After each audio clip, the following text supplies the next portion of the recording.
இந்த வேலைக்கு போகிற லேடிஸ் எல்லாம் பார்த்தா எனக்கு கொஞ்சம் பொறாமையாக இருக்குதுங்க. எல்லா வீட்டு வேலையும் செஞ்சு வச்சுட்டு எப்படி தான் வெளியும் வேலைக்கு போகிறாங்கன்னு தெரியும். நானும் படித்த படிப்பு வேஸ்ட் ஆகிடக்கூடாதே அப்படின்ட்டு ஒரு ஸ்கூலுக்கு வேலைக்கு போனேங்க. மாதம் ரூ. 7 கொடுத்தாங்க. 6 மாதம் சம்பளம் வாங்கினேன்.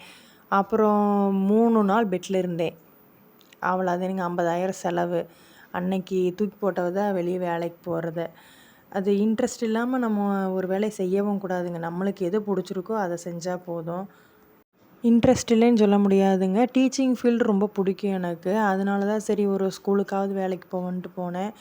என்னாச்சுன்னா ஃபேமிலியும் பார்த்துக்கிட்டு சமைச்சு காலையில் நேரமே எந்திரிச்சு எல்லாம் பண்ணி வச்சுட்டு ஈவினிங் 6 மணி ஆகுதுங்க. வந்து தம்பிக்கு ஹோம்ஒர்க் சொல்லி கொடுத்து மறுபடியும் வீட்டு வேலையெல்லாம் பார்த்து அது ஒன்றும் செட் ஆகலை. சரி நம்ம அங்கே போயிட்டு மாதம் ரூ. 7 வாங்குறத நம்ம தோட்டத்தை பார்த்துக்கிட்டு ஃப்ரீயாக இருக்கலாம் அப்படின்ட்டு விட்டாச்சுங்க. தோட்டம் பார்க்குறதுல என்ன ஃப்ரீனா நம்ம இஷ்டத்துக்கு இருக்கலாம். எந்நேரம் சாப்பிட்லான்னு நினைக்கிறோமோ அந்நேரம் சாப்பிட்லாம்.